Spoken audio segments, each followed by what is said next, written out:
A couple of recent summits, the G20 and then the sort of alternative G20 that China seems to be building in terms of the BRIC summit, which is now to be known as the BRICS summit because China has succeeded in doing something that it's been pushing for quite some time, and that is to add an African member in the form of South Africa.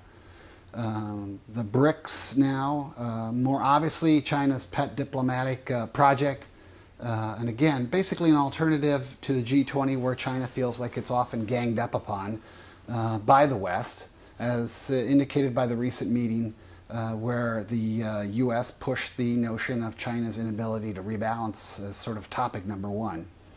So while the BRICS summit externally has a strong kind of anti-U.S. flavor, there's kind of a constant declaration of the need to move past a U.S.-dominated financial order, for example.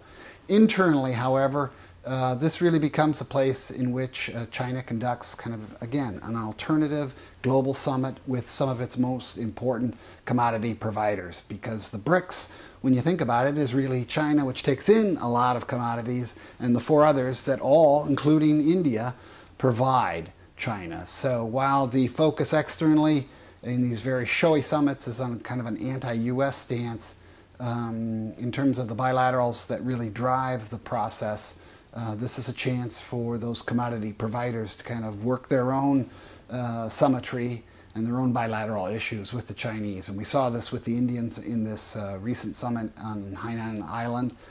They basically repaired what had been a fraying bilateral relationship with the Chinese over border issues. China's importance to these countries rising dramatically over the last decade.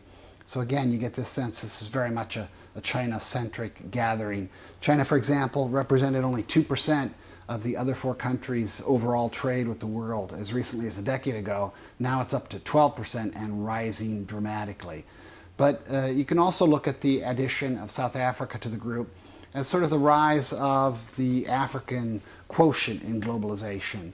Brazil, India, and China, all very much interested, all very much investing in Africa, and no question is the biggest economy on the continent. South Africa is the gateway player there and the obvious spokesman.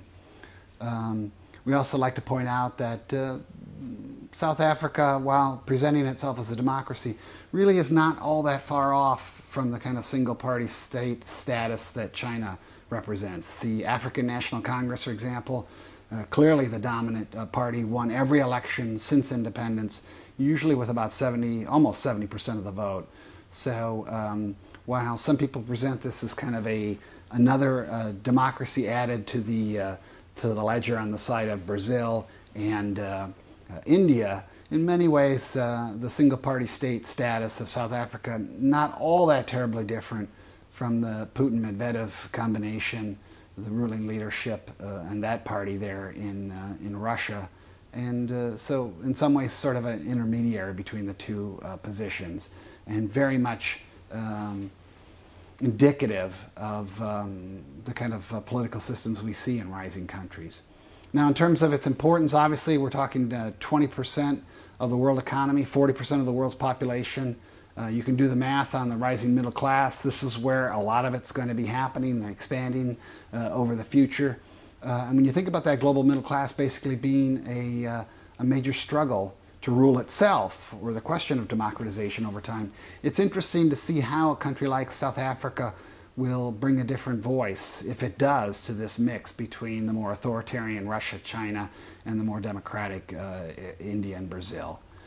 In terms of the expanding membership looking ahead, we would posit that the next two best candidates for inclusion in this process would be either Indonesia, which is a major rising economy, or Turkey, which would give the group an avowedly Islamic member.